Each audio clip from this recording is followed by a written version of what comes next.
necessary. I need... There we go, that probably makes a lot more sense, doesn't it?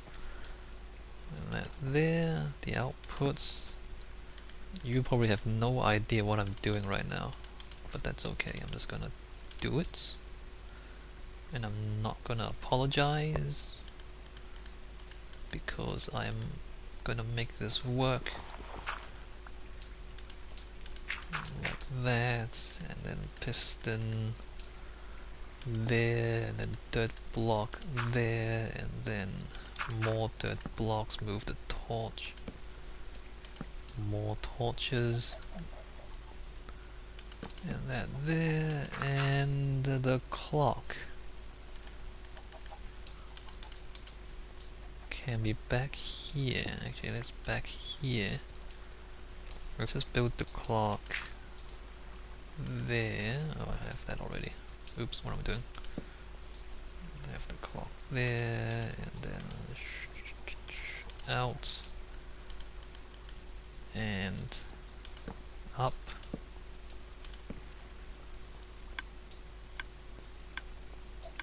Alright, so now the top one is activated, but not the other ones. I hope. I can check that later. Alright, so that there, the top's activated, but not the others. Well, that's annoying, isn't it? Oh, I can just do that, I believe. And then power that. This circuit can come down here. And as I said, I'm going to figure this out. I'm going to figure out a way to put all these wires and levers later on. But for now, so the top one is activated but not the others. See that there, it's going up to the top one, and then when I push that, the bottom four are activated but not the top one.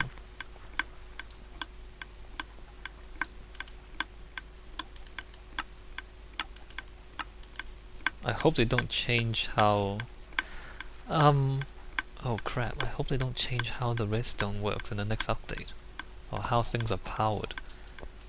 I mean, things are pretty odd right now, the way they're powered, but at least it works. I would be pretty sad if it doesn't work later. So the top one isn't powered, but the three underneath are powered. Or the four underneath are powered. But if I switch that, then the top one is powered, but not the other three, see? Like that. And there, nothing, good, yes, good.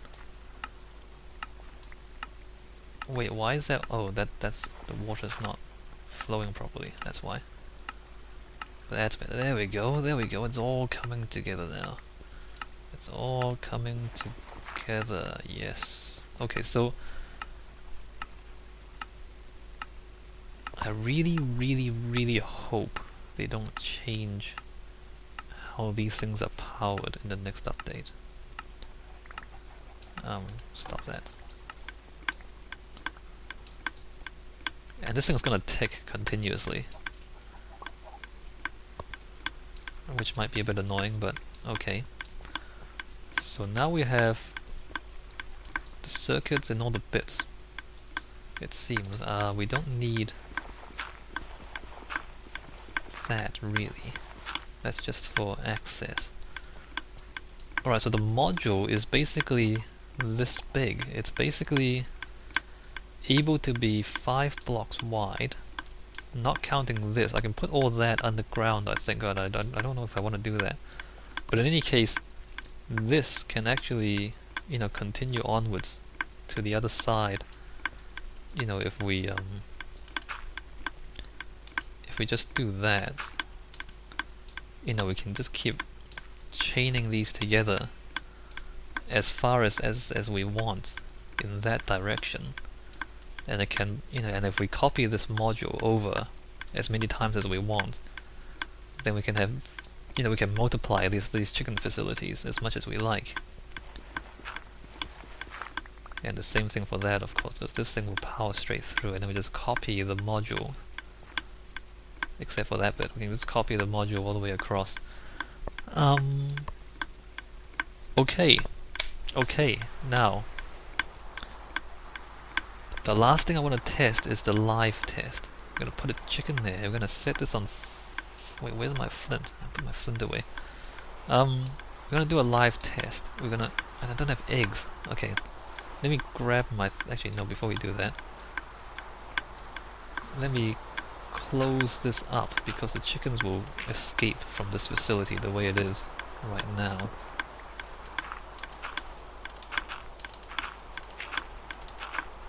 Alright, so that closes that off.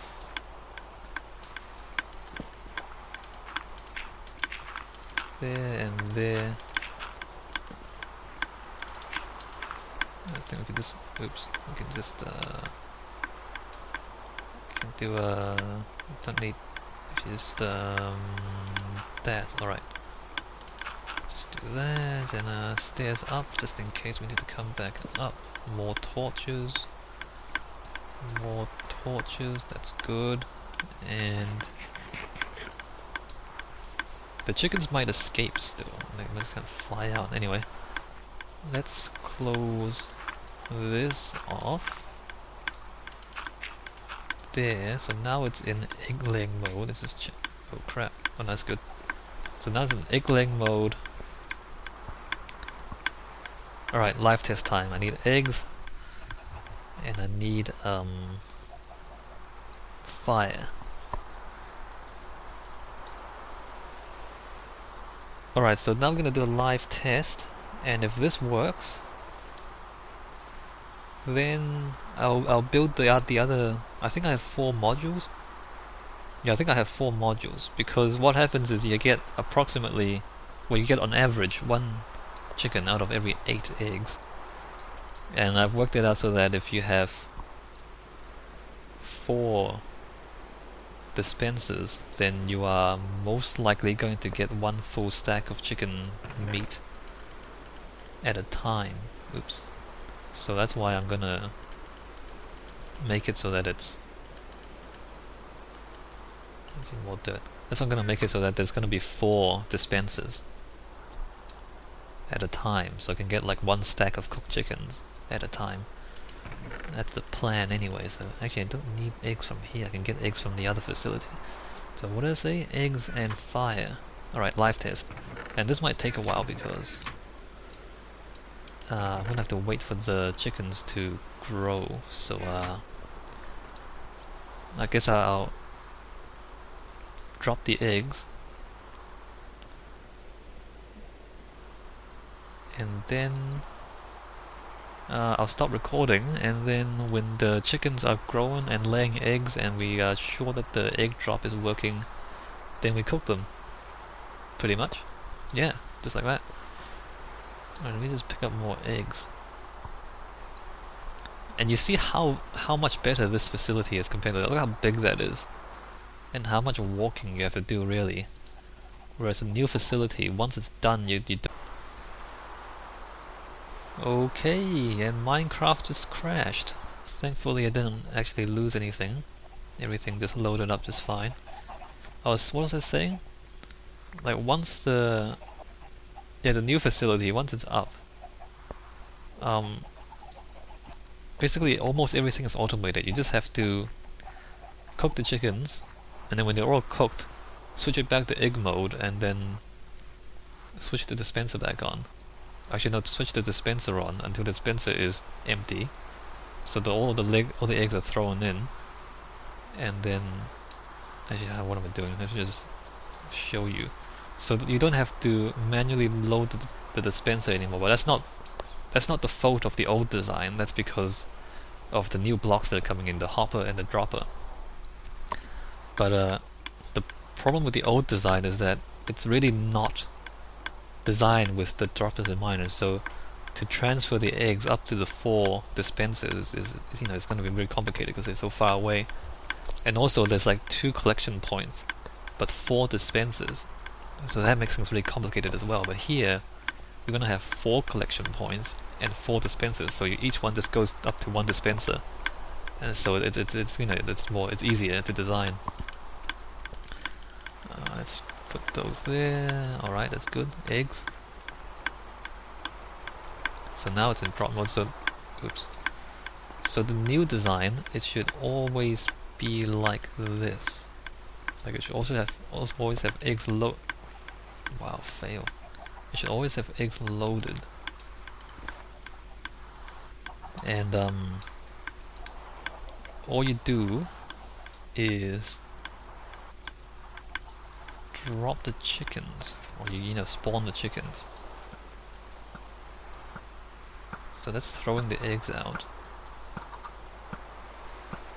and that works just like that. Look at that. You throw the eggs out and you spawn baby chickens, and the chickens all fall in the middle. Oh, they're trying to hide from the rain. You see that? So they're trying to get underneath this bit here, but the water's pushing them back. Alright, so there we go. So that's the chickens being spawned. Yes, chickens. How are you today? Thank you for volunteering to participate in my chicken facility experiments. You are truly pioneers of Minecraft engineering. Your contribution will help us in designing this chicken facility and also provide us with food. These chickens truly are selfless and generous individuals who are willing to contribute to our efforts here. So actually the chickens are doing well, like nothing's actually glitching through. Maybe they fixed that. Like none of the chickens are actually spawning on the other side. Oh, actually no, do you see that? One of the eggs just... Maybe that was... Yeah, you see how you get bits on the other side like that. I think the way they calculate the collision is not perfect. Like it seems almost like the eggs are exploding on the wrong side. That's a bit strange. Anyway, for the most part it works. You see how we get plenty of chickens down there. Alright, so now we've spawned all the chickens. We switch this back, so we stop spawning the chickens, and we turn it back to, you know, if the eggs were gonna come through here, there's gonna be hoppers along there, and they're gonna be transferred up. So then it'll refill the dispenser at the top. And in the meantime, these chickens will be allowed to grow. And so really what happens is then I'll do this and then I'll walk away. And I'll just let this do its own thing. The chickens will grow, eventually they'll lay eggs, and the eggs will be transferred up to the dispenser, and then all of this happens automatically. I don't have to actually do anything to make that happen. And then I'm going to stop recording. When you come back, the chickens will have grown. Maybe they would have laid a few eggs down below, and we'll see if the other part of this works as well. Alright. So the game just crashed, and upon reactivating or reloading the game, restarting the game, the clock stopped working. Right? Interesting.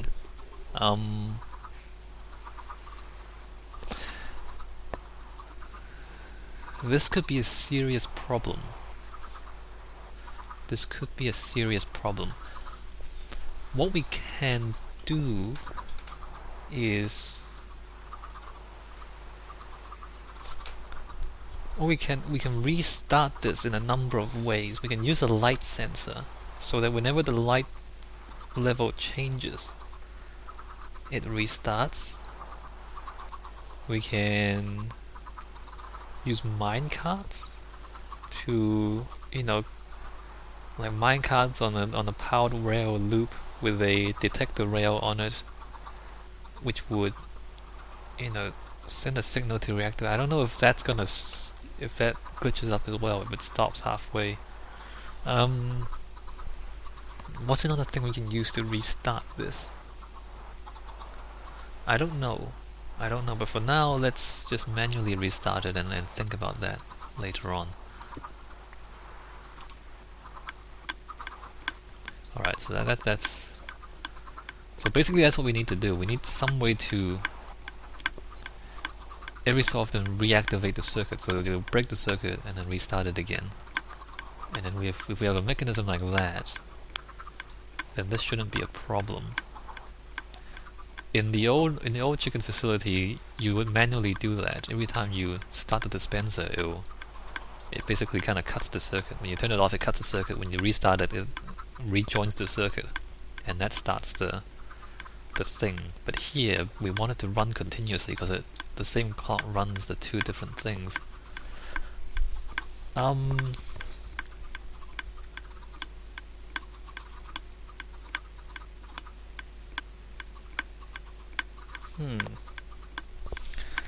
What's the best way to make sure that it will restart?